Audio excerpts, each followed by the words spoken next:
everyone whose name has not been written. Think of that. If your name is not in the book, you will worship the beast. Which must mean that having your name in the book is the ground of why you don't worship the beast.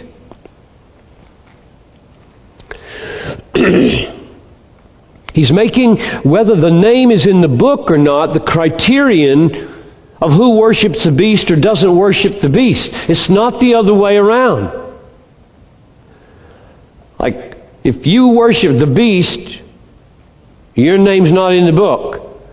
Or, I won't put your name in the book. And if you worship the beast, I won't put your name there. And if you don't, I'll put your name there. It says just the opposite. Everyone whose name has not been written before the foundation of the world in the book will worship the beast. All of it pointing toward where we're going in dealing with some of these weighty matters.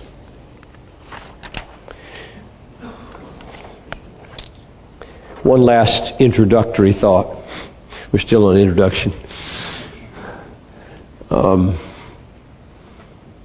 I didn't always believe what I do today about what the Bible teaches concerning the sovereignty of God in our salvation.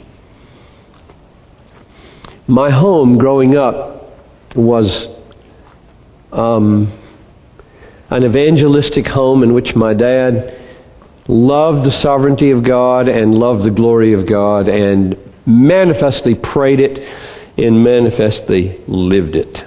He didn't articulate it much to me. We didn't talk much theology growing up. My father was not a theologian in the sense of being an analytical thinker who faces problems and then solves them. He was a proclaimer of biblical gospel. He was an evangelist.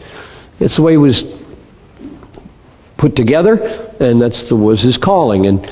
And I'm very different from my dad in that regard, in that I see problems everywhere. I'm just wired to see problems, and I devote most of my life to trying to solve them or cope with them because I can't not see them. And I've worked, in fact, relatively hard in the last 30 years to cultivate that skill, because I think John Dewey was right when he said nobody begins to think until they see a problem. When you see a problem, your mind comes into gear and you start working on it. But if you don't see any problems, your mind generally stays in neutral and you don't apply your mind to make sense out of anything. It's when you bump into apparent contradictions or puzzling things in nature or puzzling things in people or puzzling things in the Bible that your mind starts to ask questions and put things together and formulate hypotheses and rule out options, and thinking happens. And I happen to think that's a really good thing for some people to do. Not everybody should devote their energies to that. But I have, and so I grew up in that kind of a home. I'm deeply thankful for it. I absorbed a high view of the sovereignty of God, a high view of the glory of God. But I wasn't a Calvinist, not by a long shot. And at Wheaton College, I did not have my Arminianism challenged.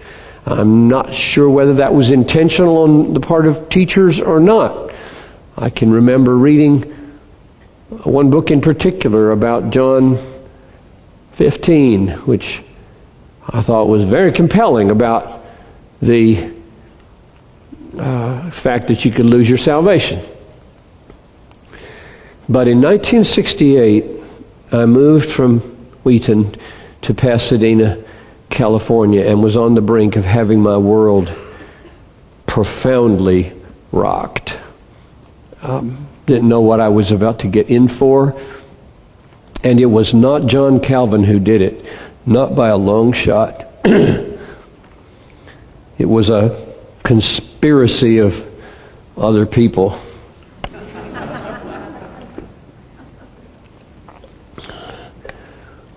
I to give you a flavor, I was so rabid in my belief in sovereign free will in my heart that I was in a class on systematic theology with James Morgan, and he was teaching on the sovereignty of God, and I didn't know what he was or what. He was saying things that I didn't like.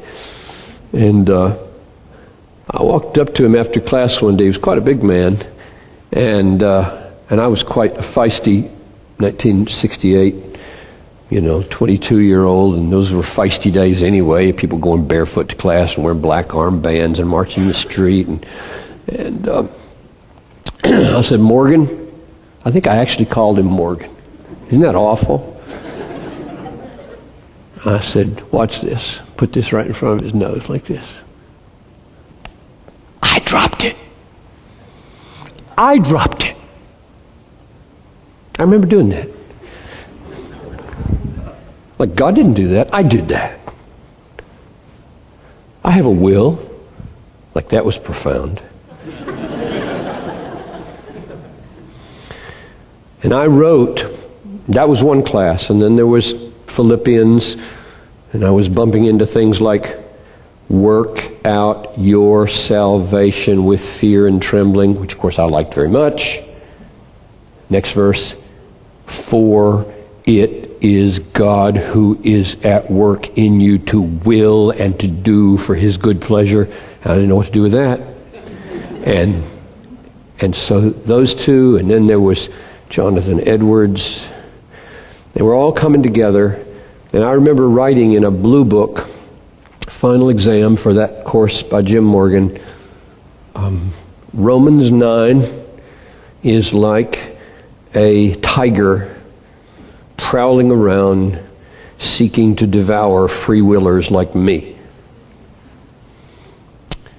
So Romans 9 played its part, and just to comfort some of you, well, it isn't really comfort. I hope it's sustaining grace.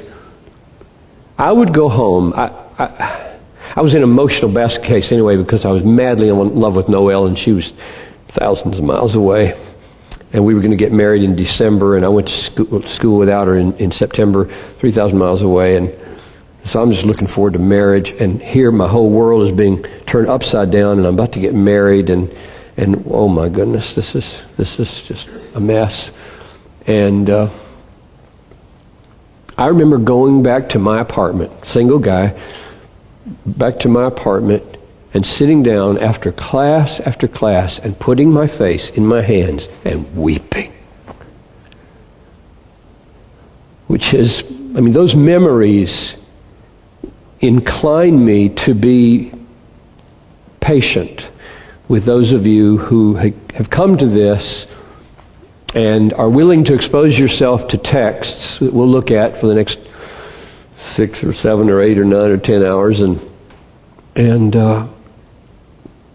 yet find it so difficult to fit it into the way you have seen the world. Tears are a regular accompaniment when worldviews collapse. It's not an easy thing to have your structure of reality profoundly altered, or some foundation pillars underneath shaken. It feels like your emotional equilibrium won't know how to cope anymore, because you've learned how to cope with this vision of the world and this vision of God, and now these pillars are starting to crumble, and you're looking around for alternative pillars, and they haven't been put in place yet. And so emotionally it can be unbelievably disorienting and distressing and sad and tearful. So that's the way it was. So those are my preliminary introductory remarks.